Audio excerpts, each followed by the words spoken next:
This content is for informational purposes only and does not replace professional medical advice. Always consult a qualified healthcare provider for personal health concerns. Imagine for a moment that every surface you touch, your smartphone, the grocery cart handle, or the elevator button, is covered in a living, breathing tapestry of microscopic stowaways. It is a startling reality. At any given second, millions of bacteria, viruses, and fungi are hitching a ride on your fingertips, waiting for the precise moment you touch your eyes, nose, or mouth to find a new home. We navigate our days with a sense of security, yet our hands act as the primary bridge between the external environment and our internal biology. You might feel perfectly healthy, but your skin is a bustling transit hub for pathogens that have traveled through countless other hands before reaching yours. Research suggests that a significant portion of common illnesses, including respiratory infections and gastrointestinal issues, are spread through simple hand-to-surface contact. It is not about living in a sterile bubble or fearing the world around us, but rather understanding the mechanics of how these tiny organisms maneuver through our daily routines. Evidence shows that the simple act of cleansing your hands is one of the most sophisticated, yet underrated, interventions in modern medicine. It functions as a biological firewall, breaking the chain of infection before it ever has a chance to take root. Medical professionals recommend consistent hygiene not as a chore, but as a strategic defense mechanism that protects both your own health and the well-being of your community. When we wash away the grime and the hitchhikers, we are essentially resetting our interaction with the world. But what actually happens on a molecular level the moment soap meets water? How does this ancient practice manage to dismantle such complex threats so effectively? Let's peel back the layers of this process and examine the science of the wash.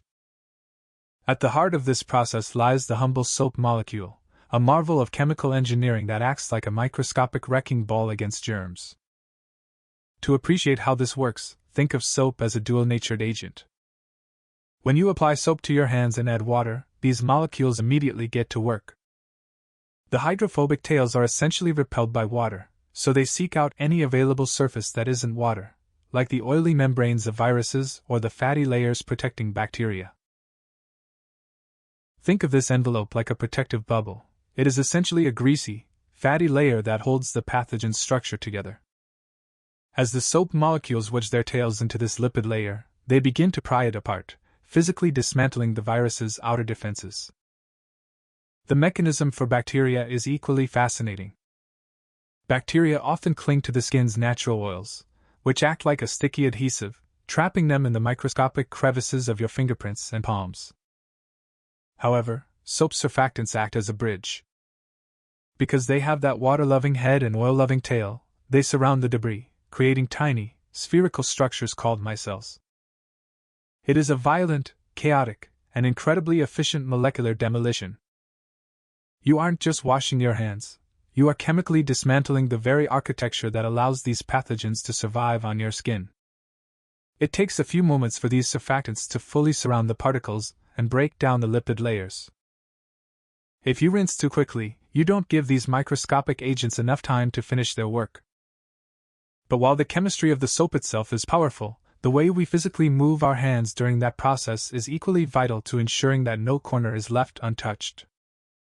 Once your hands are thoroughly cleansed, you might feel a sense of relief, but it helps to realize that your journey toward health doesn't end at the sink. We inhabit a world of shared touchpoints, where pathogens linger long after the person who deposited them has moved on. Think about the average day. You grab a subway pole, touch a door handle at the coffee shop, or scroll through your phone after handling a grocery cart. Research suggests that some viruses can survive on hard, non-porous surfaces like stainless steel or plastic for several days, waiting for a passing hand to pick them up. Studies indicate that the average person touches their nose, eyes, or mouth dozens of times an hour, often without even noticing. This creates a direct highway for pathogens to bypass your body's external defenses. Public transit hubs, communal office kitchens, and shared gym equipment are hotspots where high traffic meets high turnover. In these settings, the sheer volume of contact makes it nearly impossible to avoid picking up transient microbes. This is why medical professionals recommend treating every public surface with a healthy degree of caution. By identifying these frequent contact points, you can start to adjust your behavioral patterns. Perhaps you use your elbow to press the elevator button or reach for a sanitizing wipe before grabbing a treadmill handle. However, even when we are mindful of our environment, we occasionally let our guard down in the places we consider the safest. Our own homes and personal workspaces can harbor these same pathogens, often brought in from the outside world on our bags, coats, or even our keys. Understanding the mechanics of how these threats move from surface to surface is the first step toward breaking the link. But knowing where pathogens hide is only half the battle. The other half lies in understanding the specific windows of time when your vulnerability is at its absolute peak. Those windows of vulnerability aren't just theoretical markers on a clock. They manifest in very tangible, often uncomfortable ways within your body. When the biological barrier of your skin is bypassed and pathogens successfully colonize, the signs of a lapse in hand hygiene often arrive with surprising speed. Consider the rapid onset of norovirus. This pathogen is notoriously efficient, requiring only a tiny number of viral particles to trigger a full-blown gastrointestinal response. Research suggests that because norovirus survives so stubbornly on inanimate objects, even a quick touch can act as a bridge, bypassing your body's initial defenses before you've even realized you've made contact. Influenza operates through a different, yet equally persistent, pathway. When your hands pick up the virus from a shared workspace or a communal handle, you become a carrier of your own potential infection. Once the virus enters the mucosal membranes, the familiar fatigue, aches, and fever that follow are the body's way of mounting a defense against an invader that hitched a ride on your fingertips. Beyond viral threats, bacterial skin issues serve as a visible indicator of compromised hygiene. Conditions like staphylococcal infections often begin as minor, seemingly innocuous abrasions. When you notice localized redness, swelling, or persistent irritation that refuses to fade, it is frequently the result of bacteria finding a home in a space that should have remained protected. Medical professionals frequently observe that the integrity of our skin acts as a primary fortress, but that fortress is only as strong as our ability to keep our hands clean. By paying attention to these biological indicators, you begin to see the direct correlation between your habits and your physical state. It transforms handwashing from a chore into a precise, defensive maneuver. To truly master your health, you must also look at the environmental factors that determine just how long these pathogens can wait for you to make a mistake. Given that reality, we must shift our focus from the external landscape to the immediate, physical defense you hold in your own hands. The World Health Organization has established a rigorous protocol that turns a few seconds of splashing water into a sophisticated biological decontamination process. Think of your hands as intricate terrain. Pathogens don't just sit on the surface, they nestle into the microscopic ridges of your skin, hide under the nail beds, and cling to the webbing between your fingers. To actually displace them, you need friction. You see, soap molecules are clever little structures. They have a head that loves water and a tail that latches onto fats and oils. Start by wetting your hands and applying enough soap to cover every surface. Begin with palm-to-palm rubbing, then interlace your fingers to reach those often neglected crevices. Finally, rotate your fingertips against your opposite palm to clean beneath the nails, where bacteria often stage their most stubborn defenses. This sequence isn't arbitrary. It is a calculated approach to total coverage. In these instances, sanitizers act as a reliable tactical substitute, provided you select one with at least 60% alcohol content. When soap is unavailable, these formulas work by denaturing the proteins that hold viral shells together, effectively neutralizing the threat on contact.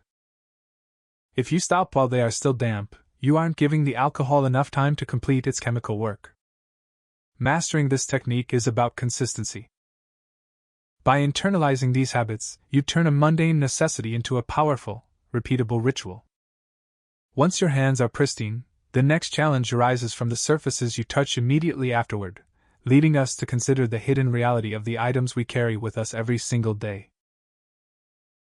Beyond the immediate environment of our homes and offices, the broader implications of hand hygiene ripple outward to touch the very foundations of modern medicine. We are currently navigating a critical juncture in global health where the rise of antibiotic-resistant bacteria threatens to undo decades of clinical progress. When we commit to consistent, effective hand washing, we aren't just cleaning our skin, we are actively reducing the volume of pathogens circulating in our communities.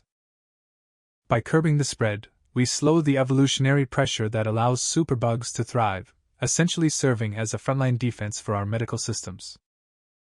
Recent longitudinal studies underscore this impact with striking clarity. Research indicates that scaling up basic sanitation infrastructure and personal hygiene practices in developing regions could prevent hundreds of thousands of deaths annually, particularly among vulnerable populations. It is a profound realization that the most sophisticated tool in our medical arsenal is not a high-tech drug or a complex procedure, but the humble act of washing our hands with soap and water.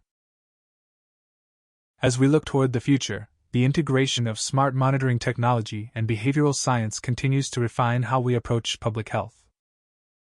Yet, the core truth remains unchanged: individual responsibility is the heartbeat of collective safety. To maintain this standard, keep your focus on the friction-based removal of microbes. Ensure you are hitting those often missed zones, under the fingernails, the webbing between fingers, and the backs of your hands, for at least 20 seconds. In summary, the effectiveness of handwashing lies in its ability to physically dismantle the protective barriers of pathogens, thereby stopping infection before it starts. By prioritizing these mechanical cleaning habits, you minimize the spread of resistant organisms and uphold the integrity of global health standards. This content is for informational purposes only. If you found this information helpful, consider sharing it with someone who might appreciate a clearer understanding of why these small, daily rituals matter so much to our shared well-being.